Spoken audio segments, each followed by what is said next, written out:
विश्वानि देव सवितर्दुरितानि परासुव यद्भद्रं तन्न आसुव। ओम श्री परमात्मने नमः। ओम श्री गुरुभ्यो नमः। ओम सर्वेभ्यो नमः। ओम। वैदिक संस्कृति हमारी अपनी संस्कृति, हम सबकी साझी संस्कृति। क्योंकि वेद किसी धर्म, किसी संप्रदाय, किसी कम्युनिटी विशेष से संबंध नहीं है। वेद का संबंध तो मनुष्य मात्र से है, और व्यापक शब्दों में कहें तो प्राणी मात्र से है।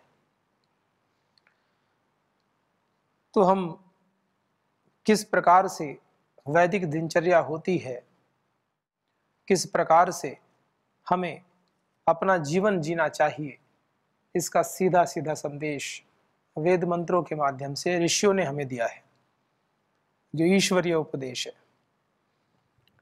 तो इसी में अग्निहोत्र के हम सुंदर सुंदर मंत्रों का पाठ कर रहे हैं। उसमें जो ज्ञान भरा पड़ा है, उसका अनुसरण कैसे करें, उस ज्ञान को अपने जीवन में, अपने आचरण में कैसे लाएं, इस विषय की ओर ध्यान केंद्रित कर रहे हैं। ज्ञान तो है, लेकिन ज्ञान यदि आचरण में नहीं है तो वो हमारे प्रयोग का नहीं है। साहित्यिक भाषा में कहते हैं पुस्तकेषु च या विद्या परहस्ते गतम धनम, और बाद में कहते हैं कि कोई विपदा आ जाए वो प्राप्त काले समुत्पन्ने न सा विद्या न तद धनम।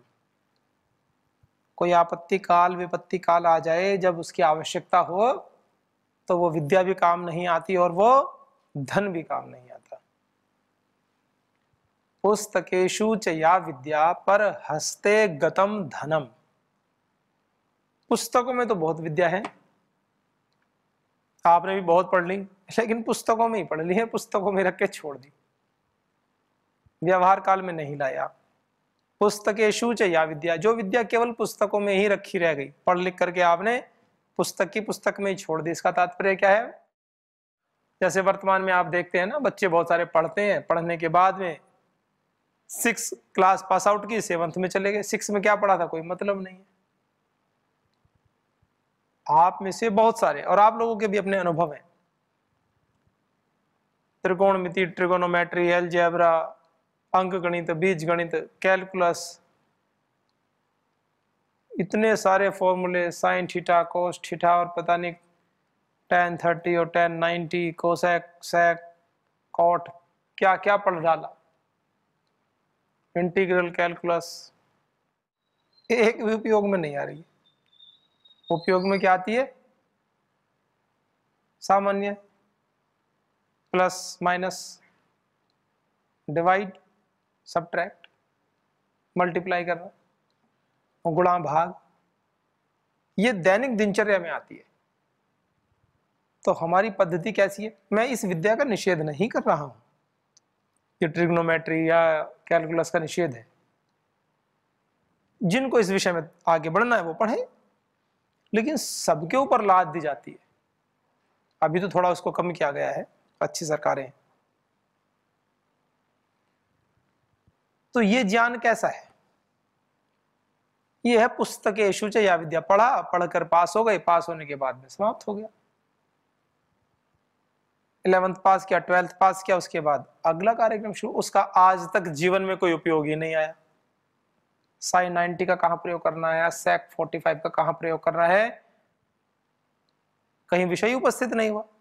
जिसको जिस उस क्षेत्र में जाना है, उस विशेष क्षेत्र में जाना है, उसके लिए हो सकता है, उसका निषेध नहीं है।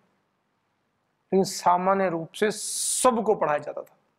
जो भी बच्चे साइंस साइड लें, मैथमेटिक्स लें, सबको ये जरूर पढ़ाना है 12th तक, और चाहे उसके बाद वो आर्ट साइड ले ले। तो क्या है, और उससे पहले का ज्ञान देखो, एक बीच के कालखंड से पहले का। ये हो गया हमारी जनरेशन में थोड़ा सा।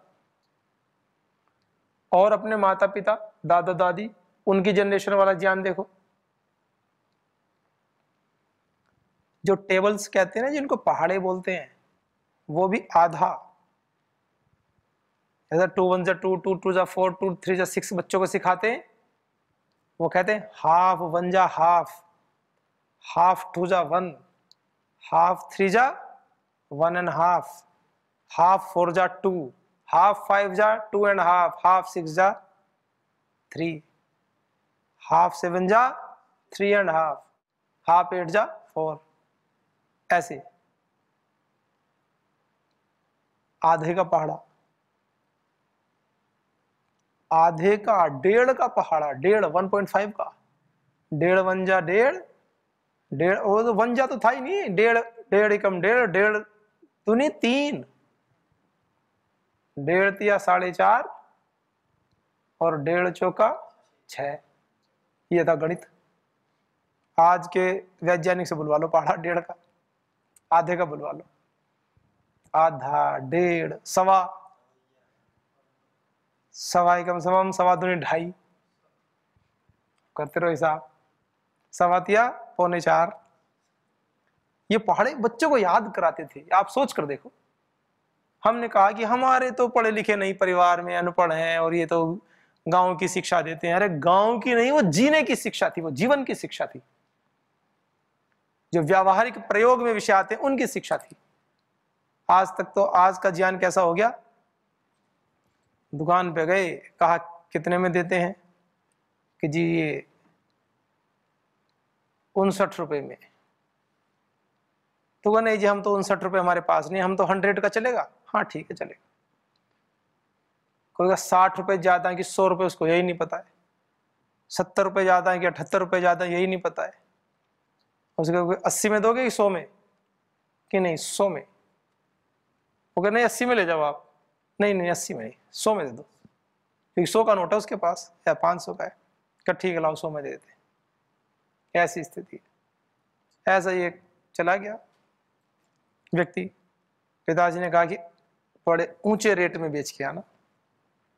उसने ठीक है ऊंचे रेट में बेच के आएंगे। दुकान पे गया, जहां जाए पिताजी ने कहा कि 50 रुपए से कम में बेच के नहीं आना, 50 रुपए से ऊंचे रेट में बेच के आना। वो जहां भी जाए वो कि 50 रुपए से ऊंचा रेट, 100 में दे दो, कि नहीं नहीं ऊंचे रेट में। सारे दुकान वाले थक गए। जहां भी जाए कोई 60, कोई 70, 50 से ऊपर ही बताए, कोई 200, कोई 300, वो माने ना ऊंचे रेट में। एक व्यक्ति को बात समझ में आ गई। उसने कहा आओ। उसने बुलाया, उसको नीचे खड़ा कर लिया और एक सीढ़ी लगा ली। वो जो सामान लेके गया था वो तो रखवा दिया दुकान पे। उसने कहा 50 रुपए में दोगे, कि नहीं ऊंचे रेट में। वो सीढ़ी पे एक स्टेप और चढ़ा, कहा 40 रुपए में दोगे, कि नहीं और ऊंचे रेट में। ऊपर चढ़ा, कहा 30 रुपए में दोगे, 2 सीढ़ी चढ़ा, कि नहीं और ऊंचे रेट में। और ऊपर चढ़ा, 20 रुपए में दोगे, कि और ऊंचे। और 10 रुपए में सामान खरीद लिया उसने। और वो खुश कि आज तो मैं सामान को ऊंचे रेट पे बेच के आया हूं। तो आज का ज्ञान ऐसा है, ऊंचे रेट वाला ज्ञान है। रेट क्या है इसका बोध नहीं है। बच्चों से बोलो 67 क्या होता है, 68 क्या होता है, 69 क्या होता है, 70 क्या होता है, कहते ये क्या होता है। 79 और 89 का अंतर, 69 और 59 का अंतर नहीं पता। ये कोई बहुत बड़े अंतर नहीं है। व्यक्ति कहेंगे कि नहीं ये अगर नहीं भी पता तो क्या हानि हो गई। वही तो प्रश्न है, अगर ये पता भी हो गया तो क्या हानि हो गई। हमारी संस्कृति है, हमारी भाषा है, हिंदी हमारी भाषा है। इंग्लिश भी सीखो, मना किसने क्या है। ये 10-20 गिनतियां सीखने से, अपनी संस्कृति का थोड़ा परिचय होने से हम ऐसे कौन से बैकवर्ड क्लास में हो जाएंगे। ऐसा कौन सा ज्ञान है, ऐसी कौन सी परंपरा है जो हमें पीछे की पंक्ति में खड़ा करेगी। ऐसी कोई पंक्ति नहीं है, केवल और केवल मानसिक दिवालियापन है। हमारे अंदर की सोच ऐसी हो गई है, हमें ऐसा लगता है कि हम अपनी संस्कृति में जिएंगे तो किसी से पीछे की पंक्ति में खड़े होंगे। अरे विदेशों में तो एक साइकिल चलाने वाला भी, एक रिक्शा चलाने वाला भी, मोटर चलाने वाला भी, कुली का काम करने वाले व्यक्ति भी, जो भी एक अंतिम लेबर का व्यक्ति भी है, वो भी इंग्लिश बोलता है, क्योंकि उनकी भाषा है इंग्लिश। इसमें कौन सी बड़ी बात है। अपने भारत में एक बोली जाती है, सैकड़ों भाषाएं बोली जाती है। जो बच्चा बंगाल में पैदा हुआ वो बंगाली बोलता है, जो उड़ीसा में पैदा हुआ उड़िया बोलता है, जो उत्तर भारत में खड़ा हुआ वो उत्तर भारत की भाषा हिंदी बोलता है। इसमें कौन सा विज्ञान आ गया कि जो इंग्लिश बोलेगा वो बहुत श्रेष्ठ? अरे वो इंग्लिश में पैदा हो, हम तो तब जाने वो चीन में पैदा हो और इंग्लिश में बोलना शुरू करे, तब जाने हम तो जान। एक बच्चा चीन में पैदा हो जाए और वो चीन की भाषा में ही रहे और इंग्लिश बोलना शुरू कर दे, ऐसा कैसे संभव है? ये तो सामान्य ज्ञान है। जो व्यक्ति जहां उत्पन्न होता है वहां के परिवेश से सीखता ही है, और भाषा तो परिस्थिति को व्यक्त करने का एक माध्यम होती है। भाषा क्या है? The way you define yourself, your emotions, how you define yourself, how you define the emotions, how you define any situation, how you can find the boundary of a language, कर ही नहीं सकते आप। एक व्यक्ति पानी में डूब रहा है, एक जापानीज भी खड़ा है, एक चाइना का एक व्यक्ति भी खड़ा है, भारतीय भी खड़ा है, तीनों के लिए सिचुएशन तो एक ही है ना। जापानीज वाला जापानीज में चिल्लाएगा, चाइनीज वाला चाइनीज में चिल्लाएगा, जो भारतीय को वो हिंदी आती हिंदी में चिल्लाएगा, इंग्लिश में खड़ा कोई अमेरिका का इंग्लिश में चिल्लाएगा। तो नहीं जी इंग्लिश बोलने वाला चिल्लाएगा तो व्यक्ति आएंगे, अरे जिसको इंग्लिश समझ में आएगी इंग्लिश वाला आ जाएगा। जो बात है परिस्थिति का अभिव्यक्तिकरण क्या किया जा रहा है। भाषा तो परिस्थिति को, सिचुएशंस को व्यक्त करने का माध्यम, it's a medium to interact, it's a medium to communicate, एक माध्यम है ये। इस माध्यम को बना करके ही हीन भावना डाल देते हैं बच्चों में। जब देखते हैं ना तो छोटे बच्चों के साथ कितना अत्याचार होता है, ये सोच के देखो। जो 40-50 साल के व्यक्ति हैं वो अपना बचपन याद करो। क्या 40-50 साल वाले जो व्यक्ति हैं भारत में, क्या सारे बुद्धू थे? क्या किसी बड़े पद पे नहीं है? देश को चलाने में जितने भी बड़े व्यक्तियों का योगदान है, 40+, 50+ के व्यक्ति का, क्या उनके अंदर दिमाग नहीं है? इतने बड़े बड़े साइंटिस्ट क्या नहीं है? लेकिन बच्चों के साथ कितना अत्याचार करते हैं। एक छोटा सा बच्चा जिसने अभी पढ़ना सीखा नहीं है, उसको अपनी मातृभाषा जो बचपन से वो सुनता रहा है घर परिवार में, उसमें ज्ञान ना दे करके एक ऐसी भाषा में ज्ञान देते हैं जो घर वालों को भी नहीं आती। उसके लिए फिर अलग से ट्यूशन लगाएंगे। जो ज्ञान 24 घंटे हमारे वातावरण में सन्निहित है, उस ज्ञान से हटाकर उस 1 घंटे के ट्यूशन या 1-2 घंटे की क्लास में जो ज्ञान दिया जाता है, उस ज्ञान को उसके पूरे मस्तिष्क पर उसको फोर्सफुली इंप्लीमेंट किया जाता है। कितना जोर लगाना पड़ता है उस छोटे से बच्चे को। जो बिल्ली सामने बिल्ली दिखाई दे रही है, वो बिल्ली, आप भी, माता भी बिल्ली बोलती, पिता भी बिल्ली बोलता, बिल्ली है तो उसको बोलो बिल्ली, उसको बोले CAT। वो बच्चा देखेगा CAT, बोलेगा कैट और दिखाई देगी बिल्ली। उसको 3-3 गुना काम करना पड़ता है। छोटे से बच्चे को कितना पुरुषार्थ कराना पड़ रहा है, उसको कंफ्यूजन में हुआ रहता है। उसको सीधे बता दो बेटे बिल्ली, ना कैट ना CAT की जगह बिल्ली बिल्ली, चूहा चूहा। RAT 3 शब्द अलग, रैट ये अलग, चूहा अलग। दुखी हो जाता है बच्चा। नाक पकड़ के कहते क्या नोज, अरे बोल दो नाक, उसे पता है बचपन से सुनता है। लेकिन बच्चे के ऊपर सारा ज्ञान देंगे और उच्चारण भी गलत गलत सिखा देते हैं। एक और नई मुसीबत थोड़ी है, भारत में बड़ी मुसीबतें हैं। बच्चे को तो बनाएंगे अंग्रेज और इंग्लिश बोलेंगे गलत खुद, क्योंकि खुद को तो भी अच्छे से आती नहीं उच्चारण। सेवन को सेविन ऐसा डाल देंगे उसके अंदर कि जिंदगी भर चाहे कितने बार सेवन पढ़ ले, जब भी कैजुअल फॉर्म में होगा सेविन ही निकलेगा। क्यों? बचपन से उसके अवचेतन मस्तिष्क में गलत उच्चारण ही डाले हुए हैं। संस्कृति का ठीक ठीक परिचय न होना, अपनी संस्कृति के प्रति गौरव का भाव न होना। एक लैंग्वेज इंग्लिश सीख लेगा, जब आवश्यकता होगी सीख लेगा। इतनी सारी चीजें पढ़ाई कर रहा है तो एक लैंग्वेज भी सीख लेगा, उसमें क्या बात है। लेकिन बात यह है कि हमें अपनी संस्कृति के प्रति गौरव का भाव नहीं है। सिखाएं इंग्लिश, कोई बहाने नहीं, इंग्लिश सिखाएं, जापानीज सिखाएं। आप पतंजलि गुरुकुल में बच्चों को हम सिखाते हैं ना। परम श्रद्धेय श्री गुरुदेव परम श्रद्धेय आचार्य श्री जी का स्वप्न है, और स्वप्न को मूर्त रूप देने का कार्य कर रहे हैं दोनों महापुरुष, और किया है वर्तमान में। हिंदी भाषा भी सिखाते हैं, इंग्लिश भी सिखाते हैं, संस्कृत भी सिखाते हैं, जापानीज भी, स्पेनिश भाषा भी सिखाते हैं, चाइनीज मैंडीज भी, और क्षेत्रीय भाषाओं का तो कहना क्या, सिखाते हैं। सिखाने के लिए निषेध नहीं है, लेकिन एक भाषा को नष्ट करके दूसरी भाषा को सिखाना यह गलत है। बच्चे से हिंदी के विषय में कुछ बात कही जाए तो गौरव के साथ वो बोलना शुरू करे, अपनी हिंदी भाषा पर गर्व हो उसको। संस्कृति में बात करना शुरू करे तो भले ही ना बोल पाए, संस्कृत में समझ ले, उसका उपहास तो ना उड़ाए। आज विषय ऐसा है, आप शुद्ध हिंदी में बात करने लगो तो लोग हंसने लगते हैं, ऐसे करेंगे कि पता नहीं कौन सी भाषा में बात की, और इसको लोग मानते हैं एडवांस।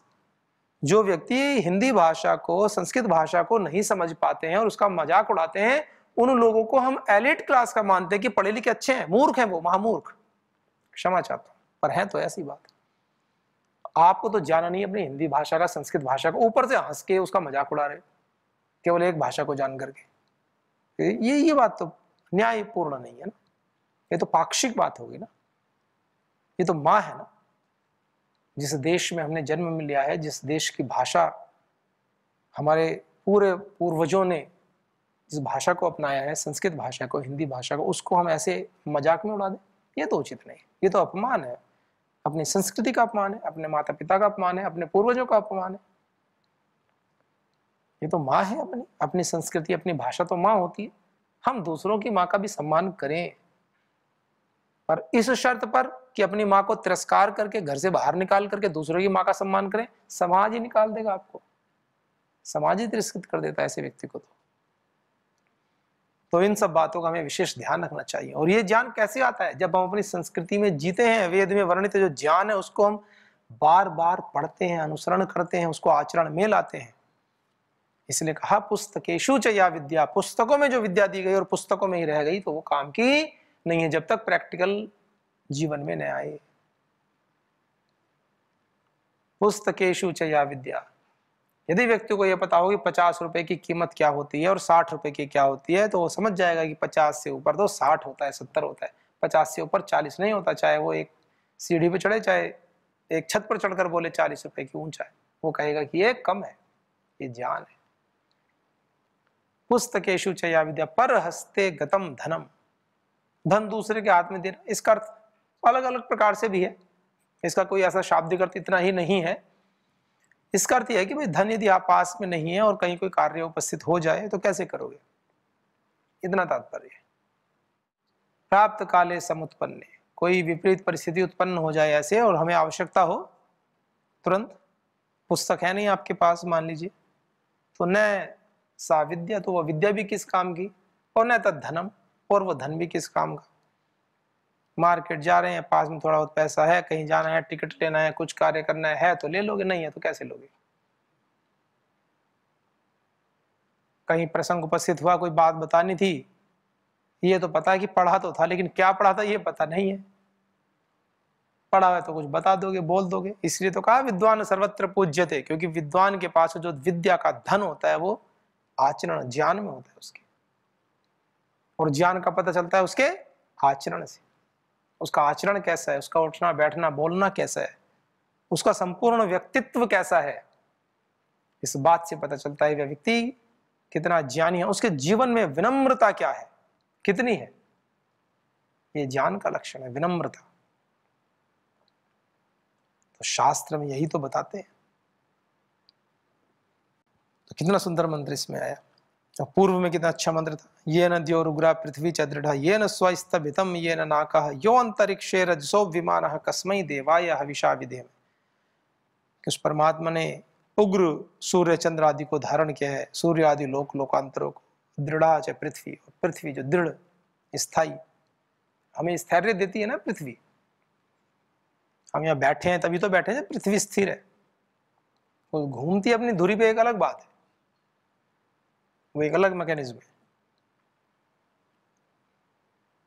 ये न स्वस्थभिदम, और कैसा परमात्मा, जो सुख स्वरूप है, सुख को जिसने धारण किया। ये न नाका, जिसने मोक्ष को धारण किया हुआ है, दुख रहित मोक्ष सुख को धारण करने वाला ऐसा परमात्मा, जो संपूर्ण अंतरिक्ष रजसो विमान, इस अंतरिक्ष लोक में समस्त लोक लोकांतरों को, सूर्य चंद्र आदि तारों को सबको रच करके विशेष प्रतिष्ठा से युक्त करता है, अपने अपने स्थान पर नियुक्त कर देता है।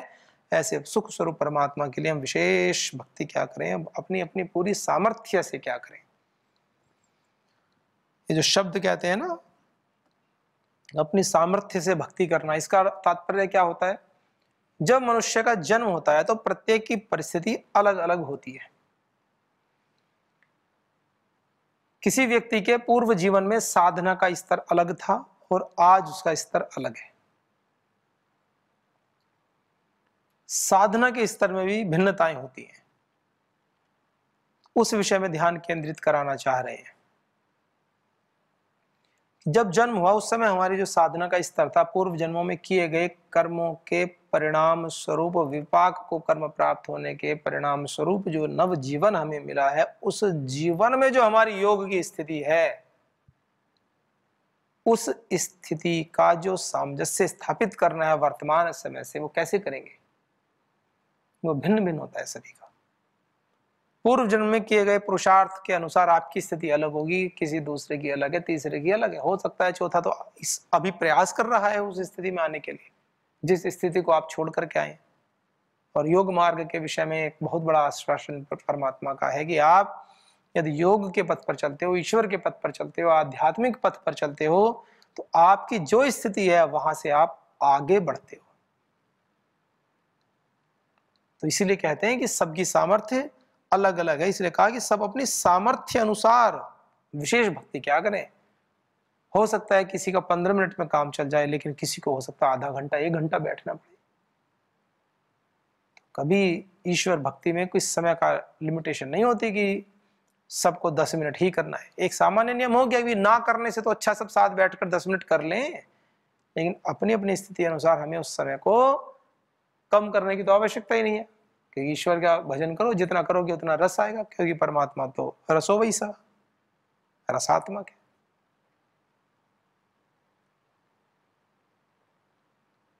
पुष्णामी चौषधि सर्वा सोमो भूतवा रसात्मक, ऐसे कहा कि समस्त औषधियों को मैं पुष्ट करता हूं। कैसे? सोमो भूतवा रसात्मक, रसात्मक सोम बन करके। जिस चंद्रमा की किरणें, ऐसा कहते हैं, चंद्रमा की जो किरणें होती हैं वो औषधियों में सोम रस, औषधियों में जो दिव्य गुण हैं वो चंद्रमा की रोशनी में उत्पन्न होते हैं, औषधियों में जो औषधीय तत्व होते हैं। तो कहा परमात्मा कह रहे हैं सोमो भूतवा रसात्मक, वो रस स्वरूप, वो सोम स्वरूप मैं ही तो हूं, जो औषधियों के माध्यम से पुष्ट करता हूं आरोग्य के लिए। श्रीमद् भगवद गीता में ऐसा वर्णन आया। तो वो परमात्मा है, जब उसकी आप भक्ति करेंगे तो रस उत्पन्न हो गई। कितना सुंदर मंत्र है। ओम प्रजापतेन त्वदेतान्यन्यो विश्वा जातानि परिता बभूव यत्कामास्ते जुहमस्तन्नो अस्तु वयम श्याम पतयो रयीणाम।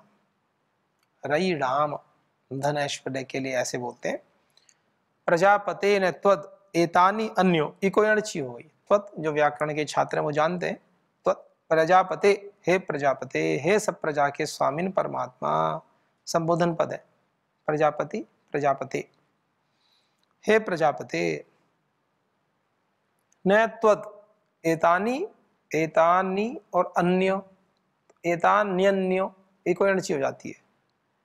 एक स्थान है यणादेश भक्ति अची परे संहितायाम विषय, एक ई के स्थान पर यकार हो जाता है। एतान्य, एतानी अन्य, एतान्यन्य ऐसे हो गया। न त्वद एतान्यन्यो विश्वा जातानि परिता बहुव, तो एतानी विश्वा जातानि, एतानी ये सब, विश्वा सारी, जातानी उत्पन्न हुई। ये जितने भी जड़ चेतन आदि जो उत्पन्न हुए हैं, जितने भी ये जड़ पदार्थ हैं संसार में, जितने भी चेतन पदार्थ हैं जिसको भी प्राणी जीव जगत हम कहते हैं, और जितने भी जड़ पदार्थ हैं जिसको अचेतन कहते हैं, जिसमें प्राण नहीं होते हैं, तो उसके विषय में कहा ये सब प्रजा का स्वामी है परमात्मा। ओम प्रजापते, हे प्रजापते, हे प्रजा के पति, पति स्वामी अर्थ में आता है, हे स्वामी, उसका चालन करने वाले, उसका नियंत्रण करने वाले। तो हे समस्त प्रजा के स्वामी परमात्मा, त्वत एतानी अन्य, एतानी विश्वा जातानी, जातानी उत्पन्न हुए, विश्वास सारे, ये सारे जितने भी उत्पन्न हुए हैं ना, जितना भी जीव जगत उत्पन्न हुआ है ना, ये पूरा जड़ जगत, चेतन जगत, जितना भी पूरी प्रकृति का जितना भी विस्तार है, जिसको कि उत्पन्न होना कहते हैं, उत्पन्न होना नष्ट होना चल रहा है ना, जितनी भी विकृति है, जितना भी विकार है, तो एतानी विश्वा जातानी, इन सभी समस्त उत्पन्न हुए समस्त लोक लोकांतर जो भी पदार्थ हैं जड़ चेतन आदि, इनका प्रजापति न मन नहीं है। त्वत एतानी अन्यः, त्वत आपसे, तुमसे हे परमात्मा, प्रजापति हे प्रजा के रक्षक, प्रजा के पालक परमात्मा, न मन नहीं है, त्वत आपसे, एतानी विश्वा जातानी, इन उत्पन्न हुए जीवों में जितना भी जगत है, इससे आपसे अन्यः, आपसे भिन्न, परिता बभुव, आपसे भिन्न कोई दूसरा नहीं है। कैसा? परिता बभुव, जो आपका तिरस्कार कर सके, जो ये कह सके कि ये तो हमने उत्पन्न किए। ऐसा कोई नहीं है जो इस बात को नकार सके कि समस्त लोक लोकांतर को रचना करने वाला परमात्मा नहीं है, ऐसा कोई नहीं कह सकता, या कोई ऐसा नहीं कर सकता कि ये क्या बात है, हम तो इससे भी बड़ा दिखा देंगे करके, ऐसा भी कोई नहीं कह सकता। इसलिए का परिता बभुव, इसको कोई तिरस्कार नहीं कर सकता, अर्थात आप सर्वोपरि हैं परमात्मा के विषय में कहा। यत कामास्ते जुहुमस्तन्नो, यत कामा, जो भी हम कामना करते हैं, जो भी इच्छाएं करते हैं, जिस जिस पदार्थ की कामना करने वाले लोग हम हैं, ते जुहुमहा, ते आपकी जुहुमा शरण लेते हैं, तो आपकी आश्रय लेंगे हम। कोई भी अच्छा कार्य करते हैं तो बड़ों की शरण लेते हैं। बच्चों को पॉकेट मनी चाहिए तो पिताजी से मांगते हैं जाकर के, पिताजी पॉकेट मनी दे दो, पैसे दे दो, शरण तो लेते ही है ना। तो कहा हम जिस जिस पदार्थ की कामना करने वाले लोग हैं, हम अपनी इच्छाओं की कामना करने वाले लोग हैं, जो हम अच्छा कर्म करते हैं, तो हम तेजुहुमा, किसकी शरण लें? परमात्मा, हम आपकी शरण लें, हम इधर उधर ना भटके, भगवान से मांगे।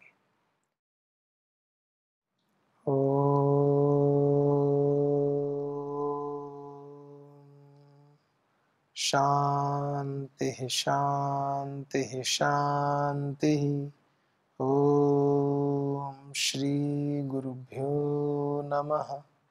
ओम श्री परमात्मने नमः। ओम सर्वेभ्यो